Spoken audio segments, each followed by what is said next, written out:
तो हेलो दोस्तों, welcome to my new video. तो आज की वीडियो में हम देखने वाले हैं डोरेमोन का वो वाला एपिसोड जिसमें डोरेमोन कह रहा हूँ मैं, नोबिता और शिजुका की शादी होने वाली है। तो आपको भी एक्साइटेड हो रही होगी क्या होता है, कैसे नहीं होता है। तो देखते हैं एपिसोड, मिलते हैं सीधा स्क्रीन पे।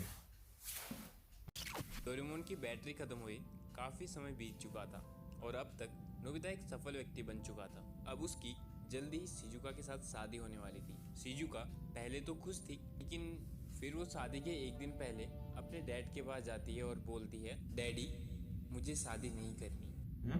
शादी नहीं करनी? एक दिन पहले क्या हुआ ऐसा? रिश्ता तो बन गया है।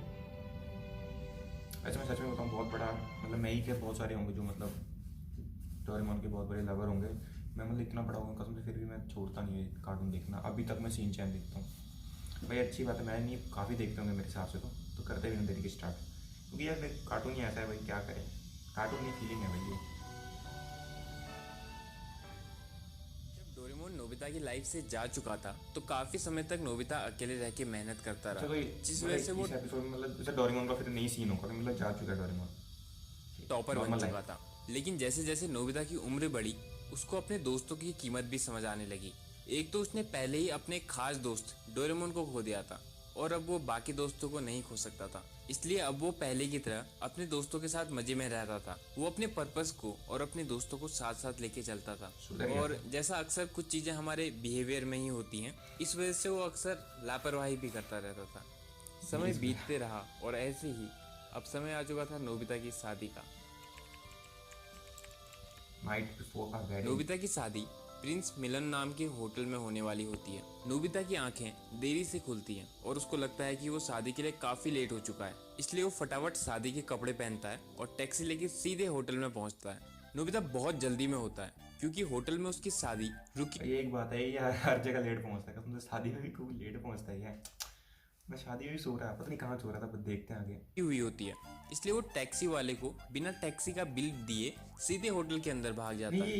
ये रियल एपिसोड है या फिर इन्होंने मतलब पता नहीं यार, शायद कॉपी, मतलब क्या, मतलब जो मतलब रियल एपिसोड है उसको देख के इनकी लैंग्वेज समझ के फिर बनाया है, या फिर पता नहीं वैसे। जो भी वो देखते हैं वैसे मजेदार और लग वो रहा है। टैक्सी ड्राइवर भी बिल के लिए नोबिता के पीछे भागता है। नोबिता सीधे भागता हुआ काउंटर में खड़ी लड़की के पास पहुंचता है और पूछता है, नोबिता नोबी और मिनामोटो शिजुका की शादी कौन से फ्लोर में होनी है। काउंटर में खड़ी लड़की नोबिता को 1 मिनट रुकने के लिए कहती है और तभी पीछे से टैक्सी ड्राइवर अपने पैसे लेने के लिए आ जाता है। लड़की नोबिता को बताती है कि एक इस नाम की शादी 38th फ्लोर में होनी है।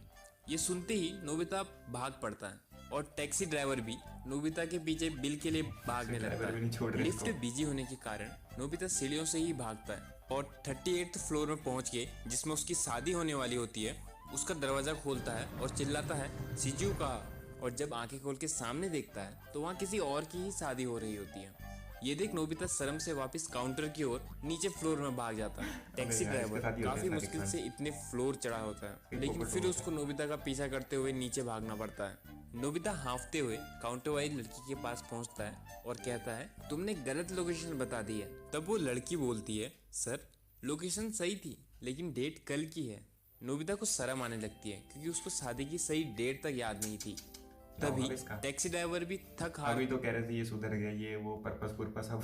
कर नोबिता के पास पहुंच जाता है और अपने पैसे मांगने लगता है। उसी सेम होटल के एक रूम में शिजुका, उसकी मॉम और उसके डैड भी रुके हुए होते हैं। शिजुका शादी के आउटफिट्स पहन के तैयार होके अपने मॉम और डैड को दिखा रही होती है क्योंकि अगले दिन उसकी नोबिता के साथ शादी होने वाली होती है। शिजुका के डैड कहीं ना कहीं थोड़े उदास थे कि क्या क्यों? नोबिता उनकी बेटी का ख्याल रख पाएगा या नहीं। ये बात तो ड्रेस सही है। ट्राई करने के बाद वो लोग नीचे पहुंच के जाने लगते हैं और तभी वो काउंटर की साइड से शोर सुनते हैं। टैक्सी ड्राइवर नोबिता से पैसे मांग रहा होता है, लेकिन नोबिता अपना पर्स घर में ही भूल मतलब गया यहाँ भी बेइज्जती करती कसम से। होता है। शिजुका नोबिता के पास आती है और मैटर पूछती है। तब नोबिता बताता है कि वो अपना पर्स घर पे ही भूल चुका है और उसको टैक्सी ड्राइवर को पैसे देने हैं। शिजुका टैक्सी ड्राइवर को पैसे दे देती है और नोबिता से हंसते हुए कहती है, तुम हमेशा लापरवाही करते हो। ये सारी चीज शिजुका के पेरेंट्स के सामने हुई होती है, इसलिए नोबिता थोड़ा सा शर्मिंदा हो जाता है। शिजुका के मॉम और डैड नोबिता से कल मिलेंगे ऐसा कह के घर को चले जाते हैं और शिजुका और नोबिता शादी से पहले अपने दोस्तों से मिलने के लिए पैदल पैदल निकल पड़ते हैं। नोबिता रास्ते में थोड़ा उदास था क्योंकि शिजुका के डैड वैसे ही शादी को लेकर परेशान थे और फिर ऊपर से नोबिता ने लापरवाही कर दी।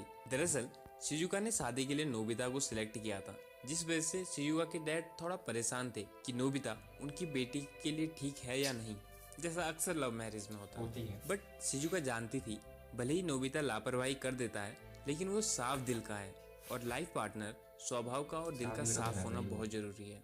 चलते हुए नोबिता की नज़र एक बिल्ली पे पड़ती है जो कि रोड क्रॉस करते समय एक ट्रक के टायर के नीचे आने वाली होती है कि नोबिता अपनी जान जोखिम में डाल के उसको बचा लेता है। उस बिल्ली के गले में एक कॉलर होता है जिसमें कि उसका एड्रेस लिखा हुआ होता है। नोबिता की उसके दोस्तों के साथ मीटिंग थी, लेकिन फिर भी नोबिता और शिजुका उस बिल्ली को उसके घर पहुंचाने जाते हैं, जहां हाँ, मिलेगा भी ऐसा उनको उनके बंदा और। पड़ोसियों से पता चलता है कि इसके मालिक तो यूएसए जाने वाले हैं और उनकी 4 बजे की फ्लाइट है और वो अभी एयरपोर्ट में होंगे। ये सुनकर नोबिता और शिजुका डिसाइड करते हैं कि कैसे भी करके वो इस बिल्ली को उसके मालिक तक पहुंचाएंगे, इसलिए वो दौड़ते हुए एयरपोर्ट को निकल जाते हैं और तभी रास्ते में अपनी खूबसूरत कार में बैठा हुआ सुनियो और उसके साथ जियान मिल जाते हैं। बस सुनियो तो खतरनाक है भाई, सुनियो वाला सीन तो देखना ही पड़ेगा भाई क्या होता है। वो कार में ही दिखाएंगे सुनियो नोबिता को। शिजुका को उठा के कार में बैठा देता है और सुनियो को बताता है कि हमें 4 बजे से पहले पहले एयरपोर्ट पहुंचना है। ये सुनकर जियान और सुनियो एक्साइटेड हो जाते हैं और वो लोग फुल स्पीड में कार चलाने लगते हैं। रास्ते में जियान नोबिता से उसके वेडिंग आउटफिट्स के बारे में पूछता है कि तुमने आज ये क्यों पहनी है, क्योंकि शादी तो कल है तुम्हारी। तो नोबिता शर्माने लगता है और सुनियो कहता है कल तक तो इस आउटफिट्स में काफ़ी सारे चेंज हो जाएंगे।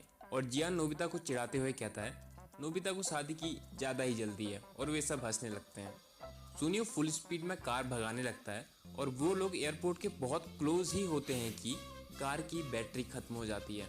पहले तो वो धक्का लगाते हैं, लेकिन फिर जियान सुनियो नोबिता और शिजुका से पैदल जाने के लिए कहते हैं क्योंकि ज़्यादा समय नहीं बचा होता है। लेकिन जब तक नोबिता और शिजुका वहाँ पहुँचते हैं तब तक 4 बज गए होते हैं और उनके सामने से फ्लाइट जा चुकी होती है और नोबिता और शिजुका दुखी और इमोशनल हो जाते हैं। तभी कैट बगल वाले साइड में चले जाती है जहाँ उसके नहीं मालिक यार, ये इनको मतलब अगर इतना प्यार है भाई, ये कुछ ओवर नहीं हो रहा है। इतना प्यार है तो खुद ही पाल लें उस बिल्ली को। मतलब चलो इसमें दुख क्या होना, चलो चले गए मालिक चले गए ठीक है। पहली बात तो मालिक ऐसे जगह छोड़ के चले गए, चलो ठीक है, अगर नहीं है तो फिर तुम रख लो कम से कम। थे। दरअसल उनकी फ्लाइट 5 बजे की थी और वो कैट को देख के बहुत ज़्यादा खुश हो जाते अच्छा, हैं। मिल वो गए? कैट एक छोटी बच्ची की थी और वो बच्ची खुशी से अपनी कैट को अपने डैड को दिखाती है। ये देख के शिजुका को भी अपना बचपन याद आ जाता है। शिजुका अपने डैड के बहुत क्लोज थी, जैसा कि अक्सर बाप बेटी का रिश्ता होता है, लेकिन शिजुका को कल अपने पिता से अलग होना था, इसलिए वो दुखी थी। और इसके साथ ही वो इस बात से भी दुखी थी कि उसके डैड परेशान थे, क्योंकि कहीं ना कहीं उसके डैड बहुत चिंता में थे कि क्या नोबिता उनकी बेटी का ध्यान रख पाएगा और क्या शिजुका ने नोबिता को चूज करके ठीक किया। फिर नोबिता और शिजुका एयरपोर्ट से चले जाते हैं, जहां बाहर जियान और सुनियो उनका वेट कर रहे होते हैं। वो शिजुका को घर छोड़ के नोबिता को अपने साथ पार्टी करने के लिए जियान के घर ले जाते हैं, जहां डेगिसुगी भी आने वाला होता है। रात को डेगिसुगी पार्टी के आ समय गया। जियान, सुनियो, नोबिता, डेगिसुगी सब साथ बैठ के एंजॉय करते हुए बातें करते हैं, जिसमें डेगिसुगी कहता है कि शिजुका तो हम सबके आइडल थी और फाइनली नोबिता की उससे शादी हो रही है। जियान नोबिता से कहता है कि नोबिता तुम शिजुका का तो जल रहा होगा ये डेगिसुगी कसम से। सोच रहा इतनी पढ़ाई करके पैदा किया, जो ले उठा गई नोबिता ही ले गया। ध्यान रखना वरना मैं तुमको पीटूंगा। वे सब दोस्त एंजॉय करते हैं और जियान तो गाना भी गाने लगता है। वे सब खुश थे क्योंकि उनके दोस्त की शादी होने वाली थी। वहीं दूसरे साइड शिजुका की फैमिली ने डिनर कर लिया होता है और शिजुका प्लेट उठाने में और प्लेट धोने में अपनी मॉम की हेल्प कर रही थी, लेकिन उनके घर में एक अलग सा सन्नाटा था, शायद इसलिए क्योंकि आज शिजुका का इस घर में लास्ट दिन था। शिजुका बहुत खोई हुई थी। वो बहुत ज़्यादा उदास नहीं थी, लेकिन बहुत ज़्यादा खुश भी नहीं थी। शिजुका की मॉम कहती है ये सारे काम मैं खुद कर लूँगी, तुमको कल जल्दी उठना है। शिजुका इमोशनल होके अपनी मॉम को थैंक यू और गुड नाइट कह के जाने लगती है। तभी शिजुका की मॉम अपने गले से अपना फेवरेट नेकलेस उतार के शिजुका को पहना देती है। वो भी दुखी थी क्योंकि उनकी बेटी उनके साथ आज लास्ट दिन थी। वो शिजुका से कहती है कि अपने डैड को गुड नाइट कह के रेस्ट करो। शिजुका अपने डैड के पास जाती है और गुड नाइट कहती है और उसके डैड भी गुड नाइट कहते हैं, लेकिन शिजुका कुछ टाइम चुप हो जाती है क्योंकि उसको अपने डैड से कुछ कहना था, कुछ बात करनी थी, कुछ आखिरी समय बिताना था, लेकिन वो कह नहीं पाती और वापस चले जाती है। वो जैसे ही अपने डैड के रूम का डोर बंद करती है वो खुद को रोक नहीं पाती और इमोशनल हो जाती है और वो अपने डैड के पास रोते हुए जाती है और कहती है डैडी मुझे शादी नहीं करनी। आप मेरे बिना अकेले हो जाओगे। मैं आपको छोड़ नहीं सकती और ना ही मैं आपको छोड़ के जा सकती हूँ। मैंने अपनी पूरी लाइफ एक बिगड़ैल बच्ची की तरह व्यवहार किया और मैं पूरी तरह आप पे डिपेंड थी। मैंने आपके लिए और मॉम के लिए कभी कुछ नहीं किया। ये सही नहीं है, शिजुका के डैड बोलते हैं। शिजुका, तुम हमारे लिए बहुत से तोहफे लेके आई हो। सबसे पहला तोहफा जब तुम पैदा हुई थी। तुम्हारा रोना बहुत खूबसूरत और मासूम था। जब मैं हॉस्पिटल से निकला था। ये एपिसोड इमोशनल होगा जा रहा है यार। बात तो रियल है भाई। एक लड़कियों को उनकी कभी शादी होने के बाद जब जाते हैं तो भी सबसे बड़ा मुश्किल होता है अपने घर वालों को छोड़ना। हमारा तो फिर भी चल जाता है यार। अब लौंडों का कि हमें तो मतलब अपना घर में ही रहना होता है मेन। पर मेन उनका होता है मुश्किल कि अपना घर छोड़ के जाना, मैं सब कुछ ही छोड़ के जाना यार। तो आगे आगे देखते हैं। तब आकाश में तारे ही तारे थे, लेकिन तुम्हारे रूप में मुझे मेरा खजाना मिल गया था। उस दिन मैं अपने आंसू नहीं रोक पाया था और उसके बाद से आज तक तुम्हारी वजह से मेरा जीवन खुशी से कट रहा है। Emotional मुझे है वो, जीवन यहाँ का से सबसे feel अच्छा है। गिफ्ट है। तुम्हारी शादी के बाद भले ही मैं अकेला हो जाऊंगा, लेकिन तुम्हारी याद हमेशा मेरे साथ रहेगी। माँ बाप के लिए उनके बच्चों से ज़्यादा कीमती कुछ नहीं होता। पहले मैं चिंता में था, लेकिन अब मैं खुश हूँ कि तुमने नोबिता को चुना है। तुम्हें हमेशा खुश रखेगा। वहाँ नोबिता पार्टी पूरी करके घर को निकल जाता है। घर को जाते समय जियान नोबिता को थैंक यू कहता है उसका बचपन इतना खूबसूरत और यादगार बनाने के लिए। नोबिता मुस्कुराता है और घर को निकल पड़ता है। रात काफ़ी हो चुकी थी, जिस वजह से आसमान में तारे बहुत ही ज़्यादा खूबसूरत दिखाई पड़ रहे थे और नोबिता उनको देख के खुश हो रहा होता है और डोरेमोन को भी याद कर रहा होता है, क्योंकि अब डोरेमोन उसके पास नहीं था। नोबिता को रास्ते में उसके टीचर मिलते हैं। वो नोबिता की तरक्की से काफ़ी ज़्यादा खुश थे। नोबिता उनके साथ कुछ देर शांति से आसमान के नीचे खड़ा रहता है। टीचर ठंडे से कांप रहे थे, इसलिए नोबिता अपनी जैकेट उनको उड़ा देता है। और उनको कल शादी में बुलाता है और वहाँ से चला जाता है। नोबिता को जाते देख टीचर मुस्कुराते हुए बोलते हैं, नोबिता कल लेट मत होना। अब वो समय आ चुका था जब बचपन की सारी मस्ती मजाक सब खत्म हो चुके थे और वे सब दोस्त बड़े हो चुके थे और अपने अपने जीवन में व्यस्त हो चुके थे। अब बस अपने दोस्तों के साथ बिताए उन खूबसूरत पल को देख के मुस्कुरा सकते थे।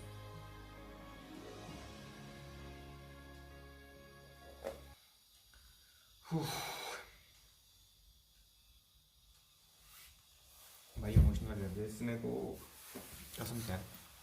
बचपन तो बचपन ही होता है कसम से यार। काफ़ी इमोशनल था इसमें सारा। मतलब एक टीचर का प्यार, डॉटर उसका क्या कहते हैं, डॉटर फादर डॉटर का प्यार भी था इसमें। और साथ ही साथ टीचर का भी था, यार दोस्तों का भी था कि कैसे दोस्त रहते हैं बचपन की। मतलब सारी चीज़ें यार काफ़ी अच्छा एपिसोड था, काफ़ी मज़ेदार था। तो मिलते हैं नेक्स्ट वीडियो में यार। काफ़ी मज़ेदार है यार, काफ़ी अच्छी चीज़ें बताई इसमें का देखने को। क्योंकि जब बड़े होते हैं सब चीज़ें अलग हो जाती हैं बिल्कुल। चाइल्डहुड ही होता है, फिर शादी ये। तो मिलते हैं नेक्स्ट वीडियो में यार। आज का एपिसोड थोड़ा इमोशनल हो गया। तो ऐसी वीडियो तो देखने के लिए यार चैनल को सब्सक्राइब कर लो अगर अच्छी लगती है वीडियो। बाकी ज़्यादा क्या ही बोलेंगे, वीडियो को लाइक करो और ये सब इस एपिसोड को उन तक पहुँचाना जो मतलब बहुत ही बड़े लवर हैं कार्टून के या फिर डोरेमोन। भाई कार्टून तो मैं नहीं कहूँगा, इमोशनल है, बहुत बड़ी बात है। कुछ ज़्यादा शेयर करने। मिलते हैं नेक्स्ट वीडियो में नए एपिसोड के साथ। Okay bye.